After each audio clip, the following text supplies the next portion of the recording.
तो आज तो आप सब बैठे हो, है ना। देखिए, directional derivative of a scalar field. तो स्केलर फील्ड का डायरेक्शनल डेरिवेटिव से क्या मतलब है? तो आंसर है we are eager to find rate of change of a scalar field. इससे पहले हमने मैक्सिमम रेट ऑफ चेंज ढूंढा था और अब हम ढूंढेंगे rate of change, not maximum rate of change, only rate of change of a scalar field. Scalar field का मतलब स्केलर फंक्शन।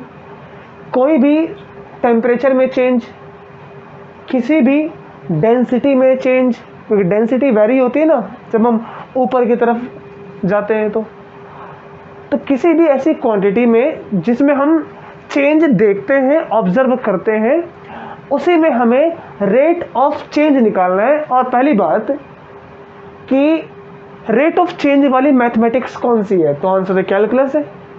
तो हम कैलकुलस का यूज करके रेट ऑफ चेंज निकालेंगे। लेकिन प्रॉब्लम यहाँ आ जाती है, जो हमने 12th क्लास में पढ़ा है वो टोटल डेरिवेटिव होता है, जिसमें हमें केवल और केवल जिस फंक्शन में चेंज होता है वो केवल एक वेरिएबल पे डिपेंड करता है। यहाँ पर फंक्शन एक नहीं, तीन, दो वेरिएबल पर डिपेंड कर रहा है और इसके लिए हमें पार्शियल डेरिवेटिव यूज करना है। ठीक है, ओके। लेकिन अगर हम थोड़ा सा और सोचते हैं इसके बारे में कि रेट ऑफ चेंज किसी ना किसी पर्टिकुलर डायरेक्शन में निकालना है, क्यों निकालना है किसी न किसी पर्टिकुलर डायरेक्शन में? तो आंसर है मैक्सिमम रेट ऑफ चेंज तो एक ही डायरेक्शन में होता है, लेकिन रेट ऑफ चेंज तो कई डायरेक्शन में हो सकता है, अलग अलग डायरेक्शन में। तो उसी रेट ऑफ चेंज के लिए हम किसी भी स्केलर फील्ड का रेट ऑफ चेंज निकालेंगे, लेकिन किसी न किसी पर्टिकुलर डायरेक्शन में।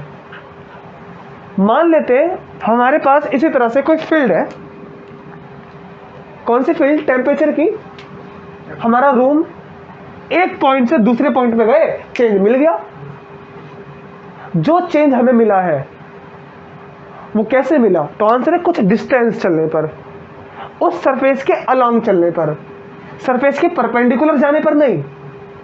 क्योंकि सरफेस के परपेंडिकुलर जाएंगे, डी आर के परपेंडिकुलर जाएंगे, तो फंक्शन में चेंज कांस्टेंट हो जाएगा, आइसोथर्मल हो जाएगा। तो हमें सरफेस के अलोंग जाना है, क्योंकि उसी डायरेक्शन में रेट ऑफ चेंज है। लेकिन वो एक्स में, वाई में, जेड में, किसी में भी हो सकता है। व्हाइट बोर्ड पे मैं आपको केवल दो डायमेंशन में दिखलाऊंगा, लेकिन पढ़ेंगे हम 3 डायमेंशन में, लास्ट वाली क्वांटिटी को ऐड करके। सो लेट्स वी सी। अब यही रूम है हमारे पास, किसी एक पॉइंट पर हम पहले थे, मान लो इस पॉइंट पर थे। इस पॉइंट का नाम ए दे देते हैं और ये कोऑर्डिनेट जहां पर थे हम उसको x0, y0 और z0 कोऑर्डिनेट दे देते हैं नाम। फिर यहां से हम मूव करके किसी दूसरे पॉइंट पे जाते हैं और जैसे ही मूव करके जाएंगे वहां पर रेट ऑफ चेंज कंफर्म है। So let's B move. यहां से एक पर्टिकुलर डिस्टेंस पे मूव करके गए, इधर आ गए हम, और यहां पर हम x में, y में, दोनों में चल के आए बोर्ड पे, लेकिन रियलिटी में हम 3D पढ़ रहे हैं, तो x, y और z। ठीक, ये फंक्शन, ये हमारे पास कोऑर्डिनेट भी तो बदलेगा ना, x0 से x हो गया, y0 से y हो गया, z0 से z हो गया। ये जो हम a से b पर आए, कुछ ना कुछ डिस्टेंस कवर की है हमने। कितनी डिस्टेंस? लेट्स वी से it is your distance s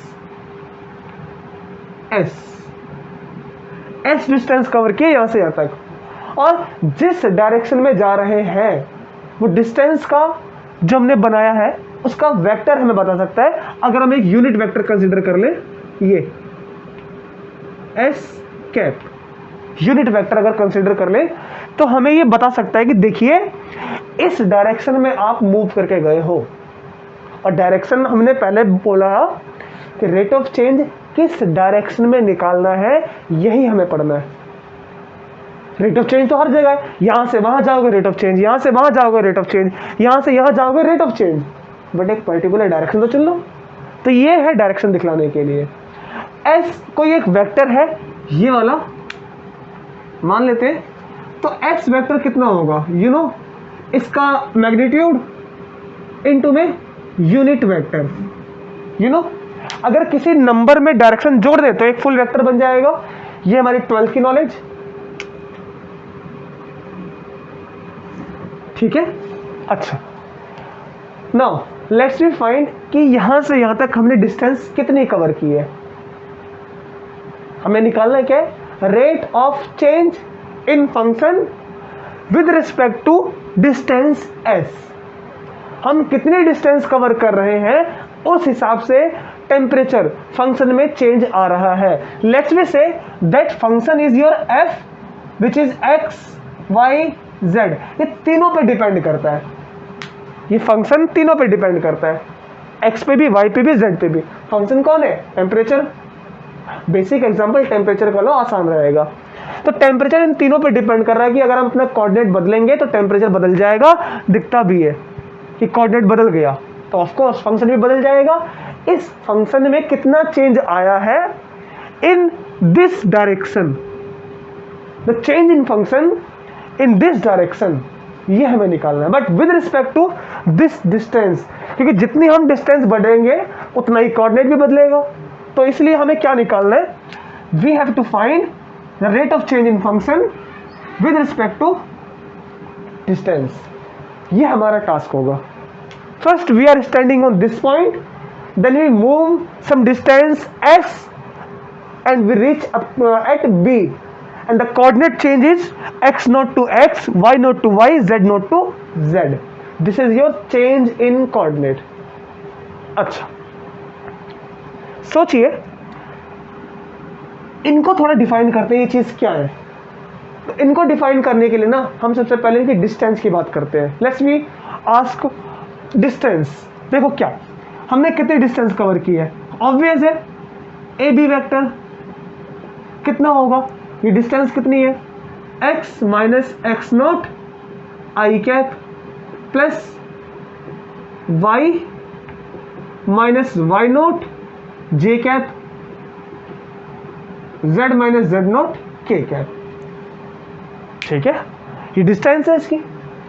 एक चीज और, जो ये यूनिट वेक्टर हमारे पास है इसको भी डिफाइन कर लो, ये कितना है। हम कुछ कुछ चीजों को अभी से डिफाइन करके चल रहे हैं। नंबर 1 कितना हमने डिस्टेंस कवर किया, नंबर 2 इसका यूनिट वेक्टर कितना है। वी नो कि यूनिट वेक्टर कितना होता है, कोई भी हो सकता है यूनिट वेक्टर। तो यूनिट वेक्टर को हमने दिखला दिया ए आई बी जे और सी के कैप से। अब आप सोचोगे यूनिट वेक्टर ऐसा कैसे, हमने पढ़ा कभी तो नहीं पढ़ा ना, बट मैं आपको बता के चलता हूँ एक छोटा सा एग्जांपल। अगर कोई एक वेक्टर है, मान लो एग्जांपल के लिए इसको रब कर दूंगा मैं, मानो कोई ए वेक्टर है 2i 4j 3k कैप, इसका यूनिट वेक्टर निकालोगे तो कितना आएगा। तो unit vector will be 2 upon में इसका कितना होगा मैग्नीट्यूड, सबको थोड़ा आसान कर लेते हैं, 1 4 1 5 9 14 रूट 14 आई कैप। इसी तरह से 1 अपॉन रूट 14 जे कैप, 3 अपॉन रूट 14 के कैप। ये कैसे किया मैंने, फिर से बताता हूं मैं आपको। फुल वेक्टर अपॉन में magnitude, it is your unit vector. यहां से भी निकाल के देखो, full vector 2i j 3k cap, 2i j 3k cap upon में मैग्नीट्यूड। कितना होगा मैग्नीट्यूड, 3 का स्क्वायर 9, 2 का स्क्वायर 4, 13 1 14। इसी मैंने नंबर को मुझे नहीं पता है कितना है, तो मैंने इसको क्या मान लिया, ए बी सी, मैं मान सकता हूं ना। तो इसीलिए एस यूनिट वेक्टर एस के कितना है, वो इतना है, इसको भी डिफाइन कर लिया। तो ये हो गया नंबर 2। नंबर 2। नाउ थोड़ा सा अब आगे चलते हैं। देखिए ये जो डिस्टेंस है ए बी, ये है कितनी, इतनी। एस वेक्टर, इसको और इसको एक ही है हमारे पास, ये दोनों डिस्टेंस तो एक ही है, उसकी फॉर्म में लिखो कितना आएगा। तो अगर हम एस वेक्टर की फॉर्म में लिखें, it will be your S, और देखो एस कैप कितना है, ए I B J C K cap. अगर हम एस की मल्टीप्लाई सब में कर देंगे तो क्या बनेगा, S A I S B J S C K cap, क्योंकि एस सबके साथ मल्टीप्लाई है। देखो इसका क्या मतलब है, इसका मतलब है कि S is multiplied by S cap, S is multiplied by A I B J और सी के कैप। तो मैंने इसको ऐसे लिख दिया डायरेक्ट। अच्छा, यहां जो इक्वेशन बनी है, इक्वेशन नंबर 1 और इक्वेशन नंबर 2, इन दोनों को कंपेयर करके देखो तो आपको पता चलेगा ए बी और एस तो सेम है, क्योंकि दोनों के दोनों एक ही डिस्टेंस है, एस और ए बी। कंपेयर कर लो 1 और 2 को, तो क्या पता चलेगा आपको कि S A on comparing comparing 1 and 2 क्या मिलेगा? We get S A equals to x minus x naught. Similarly S B equals to y minus Y naught और S C equals to z minus Z naught. True है ये, क्योंकि ये इसके equal है, S B इसके equal है, S C इसके इक्वल है और के सेम है। तो यहां से एक चीज देखो आप, जो x है वो किसके इक्वल आएगा? So x will be equals to X not plus में एस ए, क्योंकि माइनस है, यहां के प्लस हो जाएगा और ये तो ऑलरेडी प्लस का है। और यहां से y किसके इक्वल हो जाएगा? तो आंसर है वाई नॉट प्लस में एस बी, और यहां से z किसके इक्वल हो जाएगा? z नॉट प्लस में एस से। ये हमारे पास मिल जाएगा। इनसे ना एक बहुत इंपॉर्टेंट रिजल्ट निकल के आया है। ये हम क्यों कर रहे हैं, वी विल सी कि ये क्यों कर रहे हैं। ये तो बस एक कंपैरिजन के बाद मिल गया, नहीं करते तो बाद में करना ही पड़ता आपको, ठीक है? नहीं करते ना अगर ये तो बाद में करना पड़ता, लेकिन अभी क्यों देखना। अभी यहां जो x है वो किसका फंक्शन है? आप देखोगे तो यहां पर केवल एक ही वेरिएबल है, ये कांस्टेंट है, कांस्टेंट है, कांस्टेंट है, क्योंकि कोफिशिएंट है। कोफिशिएंट कौन होते हैं? नंबर होते हैं। नंबर कौन होते हैं? कांस्टेंट। तो a b c कांस्टेंट और इनिशियल पोजीशन भी फिक्स होती है। तो केवल x किस पर डिपेंड कर रहा है? s पर। तो यहां पर x y and z, x y and z are the function of s। ये तीनों के तीनों s पे डिपेंड कर रहे हैं। It is important. अगर तीन वेरिएबल s पे डिपेंड करेंगे, क्या है इसका फिजिकल मीनिंग? इसका मतलब कि हमने डिस्टेंस कितनी ली है तो ये भी उसके हिसाब से होगा। अगर डिस्टेंस में ज्यादा कर दूंगा तो x रहेगा, क्या कुछ और हो जाएगा ना। तो वही तो मतलब है कि x y एंड z ये तीनों s पे डिपेंड कर रहे हैं। और जब तीन वेरिएबल किसी सिंगल वेरिएबल पे डिपेंड करे तो उसको कहते हैं parametric equation. So it is called ये वाली जो इक्वेशन बनी रही है 1 2 3, it is called your parametric equation.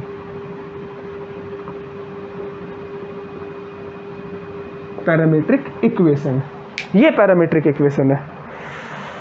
और यहां पर पैरामीटर कौन है? पैरामीटर s है, s, ठीक है, with parameter s, with parameter s, ठीक है। अब आप सोचो कि इसका क्यों किया हमने ये।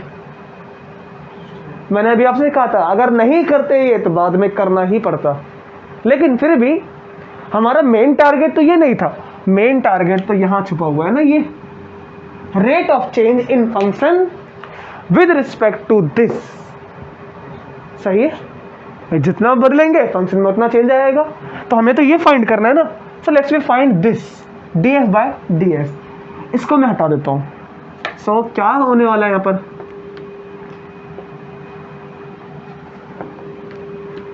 ओके, मैं केवल इसको लिखता हूं और सोचना यहां से कि जो फंक्शन है वो किसका वेरिएबल है? x का भी, y का भी, z का भी, तीनों पे डिपेंड कर रहा है। अगर ये तीनों पे डिपेंड कर रहा है तो क्या होगा? इसका पार्शियल डेरिवेटिव मतलब कि ये किसके इक्वल होगा, ये इक्वल होगा del F by del X. क्यों क्यों ऐसा क्यों? तो आंसर है, मैंने इसको del F by D F by D S से ऐसा क्यों लिखा, ऐसा इसलिए लिखा क्योंकि F is a function of X Y and Z. जो भी कोई फंक्शन है वो इन तीनों पे डिपेंड कर रहा है, तो इन्हीं के रेस्पेक्ट में इसको डेरिवेटिव करना पड़ेगा, इसीलिए del F by del X. लेकिन क्या ये दोनों इक्वल है? नहीं है, इसीलिए इनका हमें चेन रूल लगाना पड़ेगा। और चेन रूल में क्या आ जाएगा यहाँ पर, del X D X by D S. ये देखो चेन रूल याद है ना आपको, चेन रूल। अभी ये इसके इक्वल नहीं है, लेकिन अब इक्वल है चेन रूल से ही, क्योंकि ये तो कट जाएगा, बचेगा ये। लेकिन आप सोचो एक बात, ये पार्शियल डेरिवेटिव, ये टोटल डेरिवेटिव, क्यों? तो सुनो, f is a function of this, but x, y, z is a function of only s, only s।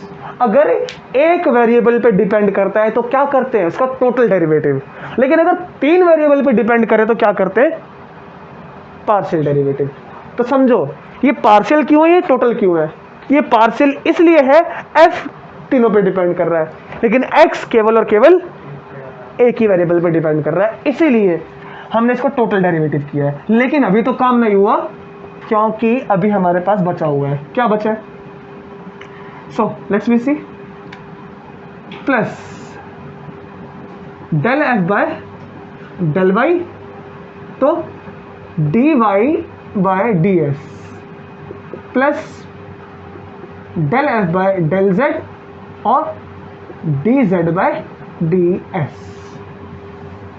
ठीक है, अब सोचो क्या करना है। अब हमें 1, 2, 3 इनकी वैल्यू फाइंड करनी है। क्या इसकी फाइंड कर सकते हैं? तो आंसर है यस। अगर हमें इक्वेशन गिवन हो, मानो कि आपको गिवन है, क्या गिवन है आपको? आपको गिवन है कि f equals to X square Y square plus Z square, ये गिवन है मान लो, तो आप डेरिवेटिव करके इसकी वैल्यू निकाल सकते हो, निकाल सकते हो ना। लेकिन क्या हर पूरी इक्वेशन में, पूरे मैथमेटिक्स में, पूरी फिजिक्स में f की वैल्यू यही होगी क्या?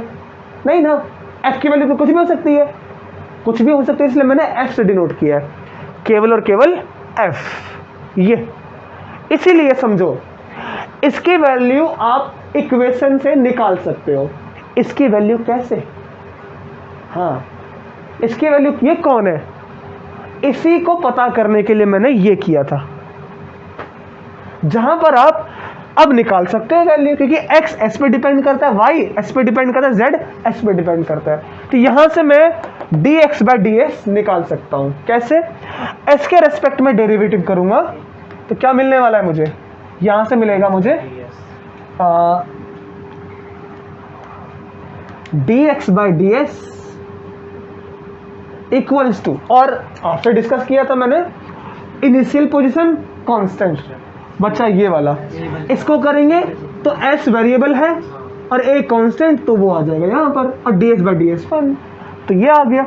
उसी तरह से dy by ds b, dz by ds c। देखो यार, दिख रहा है क्या? हाँ, ओके। चीज आ रही समझ में? अच्छा, रोक दिया? नहीं, रोको मत। हाँ ठीक। तो चीज समझ में आ रही है आपको? मैंने क्या किया, अब समझो कि मैंने ये क्यों लिखा था। ये चीजें ये मैंने इसलिए लिखी थी क्योंकि मुझे ये ढूंढना था, क्योंकि मुझे ये तो इक्वेशन से मिल जाएगा, गिवन होगा, कोई ना कोई टेम्परेचर फंक्शन ग्राफ गिवन तो होगा, तभी तो करेंगे इक्वेशन। मैंने बोला जो न्यूमेरिकल करो, न्यूमेरिकल करो क्या मतलब है, जब फाइंड करो, फाइंड करो क्या मतलब है, कुछ ना कुछ तो दो जिसको हम फाइंड करेंगे इसके बलबूते पे, तो वो तो गिवन होगा। और इसको इसको इसको हम इससे जो हमने पहले किया था उसके बदौलत फाइंड करेंगे। तो पीछे देखना वीडियो को, फिर सोचना कि ये क्या कर रहे थे हम। बट एनीवे, ये अगर निकल गया तो मैं यहाँ पर क्या लिख सकता हूँ, del F by del X, जिसकी वैल्यू मुझे पता होगी, मैं डेरिवेटिव करके निकाल सकता हूँ, इसकी वैल्यू a और इसकी वैल्यू b और इसकी वैल्यू c। अब ना यहां से आएगा मजा, देखो क्या मजा है, समझना बात को ध्यान से। अगर मैं पीछे वाले केस की तरह करूं जो मैंने ग्रेडियंट में किया था, इनको बाहर ले जाऊं और लिख दूं ए आई बी जे और सी के कैप, तो आपको दिख रहा होगा फिर क्या बन जाएगा ये। सो ये बन जाएगा del F by del X I cap, del F by del Y J cap और K cap dot A I B J और सी के कैप। मजा आया ना, इसको लिख सकते हैं ऐसा। और फिर ये क्या है और ये क्या है, तो इसको हम पहले से जानते हैं। ये आपके पास del dot del f dot नहीं, डेल एफ डॉट वो क्या है एस कैप।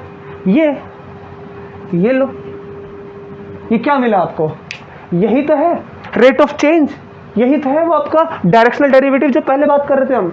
क्या बात कर रहे थे हम कि change in function with respect to s in a particular direction. कौन सा डायरेक्शन, जो डायरेक्शन ने पहले मानी थी ना, तो मिल गया ना एक पर्टिकुलर डायरेक्शन में रेट ऑफ चेंज। और यही तो टास्क था हमारे पास, व्हाट इज डायरेक्शनल डेरिवेटिव, तो आंसर है rate of change in A given direction. Rate of change in any given direction, और कोई भी आपकी इच्छा के अकॉर्डिंग जो डायरेक्शन चाहिए उस डायरेक्शन में फंक्शन में रेट ऑफ चेंज मिल गया। क्या से आपको कैसे मिला ये फंक्शन में चेंज, तो देखो ग्रेड फाई का हमने स्केलर प्रोडक्ट किया जो हमारे पास गिवन यूनिट वेक्टर था। और ये यूनिट वेक्टर का हम कैसे पता करेंगे, तो कोई ना कोई वेक्टर होगा, कोई particular vector a vector b vector x vector. तो एस्केप कहाँ से आया, तो एस्केप कोई ना कोई वेक्टर से आया होगा, और वेक्टर हमें गिवन होगा कोई ए वेक्टर अपॉन में मैग्नीट्यूड ऑफ ए वेक्टर, तो यहाँ से वो निकल जाएगा।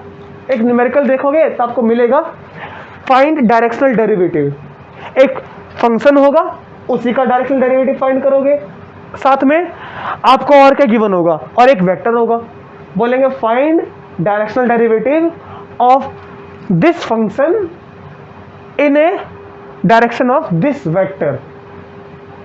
तो इस वेक्टर की डायरेक्शन में कैसे, इसकी डायरेक्शन कौन है ये, इसका यूज यहां करेंगे, आपका डायरेक्शनल डेरिवेटिव कंप्लीट। तो डायरेक्शनल डेरिवेटिव क्या होता है, ये होता है, ठीक है ओके। तो ये कंप्लीट आपका डायरेक्शनल डेरिवेटिव। फिर कुछ क्वेश्चंस देखेंगे and we will finish it. Yes ठीक है, चलो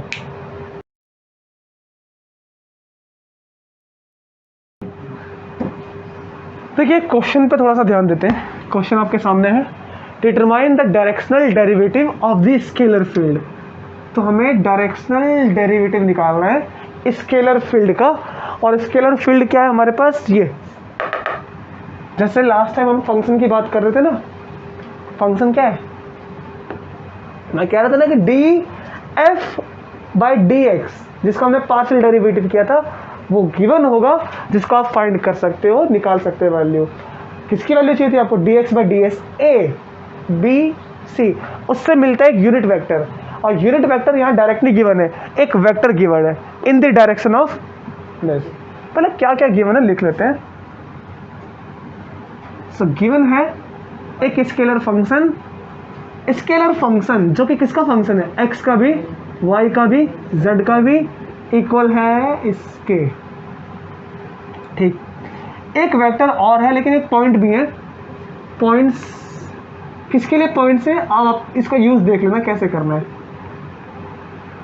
अच्छा, जो वेक्टर्स को लेट कर लो, let a vector equals to i minus 2j plus में 2k कैप, ये तो हमने बस ये से किया है। अब आंसर कैसे करना है ध्यान समझना, क्या फाइंड करना है, डायरेक्शनल डेरिवेटिव। क्या फॉर्मूला होता है, अभी हमने देखा था d phi by D s, जिसमें हमने del phi dot s cap, unit vector ना, किसका यूनिट वेक्टर है, इसका, तो इसी का लिखते हैं यूनिट वेक्टर ए कैप। अब डेल फाई निकालो, ए कैप निकालो। सबसे पहला काम डेल फाई निकालने का। डेल फाई कैसे निकालेंगे, del by del x, phi कितना है हमारे पास, ये रहा, x y square z cube i cap plus del by del y, phi कितना, तो आंसर है वही same, cube j cap plus z की डायरेक्शन में करेंगे y square z cube k cap. ठीक है, फाइंड करते हैं।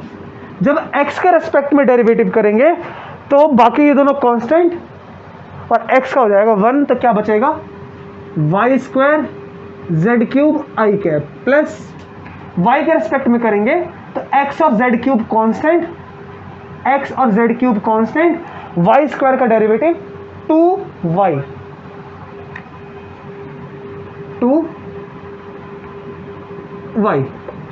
देन, और ये j कैप हो जाएगा। z के रेस्पेक्ट में करेंगे तो x y square constant, z cube का 3z स्क्वायर k कैप। अब यहां पर ये जो पॉइंट्स दे रखे हैं ना, ये x y z की वैल्यू है, याद होगा आपको, हमने स्टार्ट कहां से किया था, कहां पर पहुंचे थे, तो ये वही पॉइंट है। इसी पॉइंट पर आपको फाइंड करना है कि टेम्परेचर में कितना चेंज आया है। याद है हमने x नॉट से स्टार्ट किया था, x पे पहुंचे थे, वहां पर ये पॉइंट है, उसी का ये पॉइंट है, x की जगह पे 3, इसकी जगह पे ये, इसकी जगह पे ये, क्योंकि उसी पॉइंट पर निकालना है rate of change. So let's we do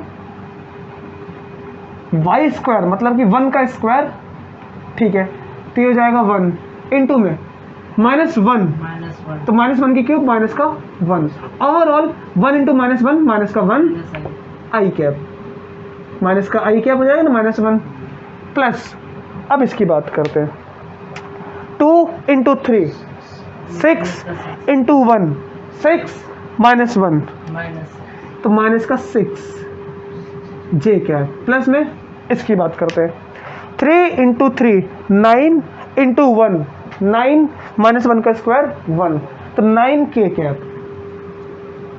ये लीजिए, हमने आपका ग्रेडियंट निकाल दिया है, मतलब कि ये है आपका ग्रेडियंट। ठीक है, मैक्सिमम रेट ऑफ चेंज, जरूरी नहीं है कि मैक्सिमम रेट ऑफ चेंज हो, पता है क्यों, हम अक्सर ग्रेडियंट को सोचते हैं कि मैक्सिमम रेट ऑफ चेंज है, लेकिन नहीं, ग्रेडियंट दो होता है, एक तो यूनिट नॉर्मल, एक मैक्सिमम रेट ऑफ चेंज। अगर ये कांस्टेंट है तो ये यूनिट नॉर्मल है, अगर ये आपके पास कांस्टेंट नहीं है, वेरी कर रहा है, तो ये क्या है आपके पास, मैक्सिमम रेट ऑफ चेंज। वैसे तो इसके कांस्टेंट होने का मतलब कि डेल फाई में कोई चेंज नहीं आएगा, मतलब अगर हम d phi by d x d y d z करें तो 0 आ जाएगा, तब वो कांस्टेंट मानेंगे, तब उसको बोलेंगे maximum rate of change, unit normal. क्या, इसके लिए हमने ये निकाल दिया, ए कैप कितना होगा, let's we find a cap. तो ए कैप होता है ए वेक्टर, ए वेक्टर कितना है, ये रहा, और ए वेक्टर हमारे पास, क्योंकि यहां पर देखते हैं ए कैप क्या होगा, फुल वेक्टर अपॉन में इट्स मैग्नीट्यूड। ठीक है, फुल वेक्टर यहां पर है आपके पास i माइनस 2j प्लस में 2k कैप, इसका मैग्नीट्यूड कितना होगा, तो आंसर है 2 4 8 और 1 9, तो 3 हो जाएगा। और यहां पर अगर हम ए कैप देखें तो ए कैप कितना आ गया, 1/3 i minus 2/3 j plus 2/3 k cap. अब इसको यहां रख देते हैं, चलो स्टार्ट करते हैं। तो डेल फाई ये रहा, माइनस में i माइनस में 6j प्लस में 9k cap, dot product with this. अगर इसके साथ डॉट प्रोडक्ट करेंगे तो क्या आएगा, 1/3, पहले लिख लेते हैं same, minus 2/3 j plus 2/3 k cap, dot करेंगे तो वी नो 1 इंटू 1 1 क्योंकि i और i 1 हो गया तो बचेगा माइनस का 1/3 -6 प्लस j और j 1, मतलब माइनस माइनस प्लस हो जाएगा ना, और ये बचेगा प्लस का 12/3 और ये 18/3। ठीक है, ओके, सब कुछ ठीक है। ए क्या ठीक निकाला हमने? हाँ ठीक है, ठीक है। तो कितना आ गया ये 18 और 12 30 -1 29/3। So it is your directional derivative, मतलब रेट ऑफ चेंज इतना है 29/3, मतलब कि डिवाइड कर लेंगे तो लगभग 10 के अराउंड आएगा। तो एक इनिशियल पॉइंट से इस पॉइंट पर पहुंचने पर 10 का डिफरेंस आया है, 10 का चेंज आया है। अगर टेम्परेचर है तो टेम्परेचर में कैसे स्टार्ट हमने जहाँ से किया वहाँ पर टेम्परेचर था 20 डिग्री, और जब इस पॉइंट पर पहुँचे तो टेम्परेचर हो गया 30 डिग्री। तो ये चेंज आया है। It is your directional derivative in given direction. इसी तरह से और भी न्यूमेरिकल है, कर लो आप, सोच के करो, ध्यान से करो। ठीक है, चलो अब फिनिश कर देते हैं इसको।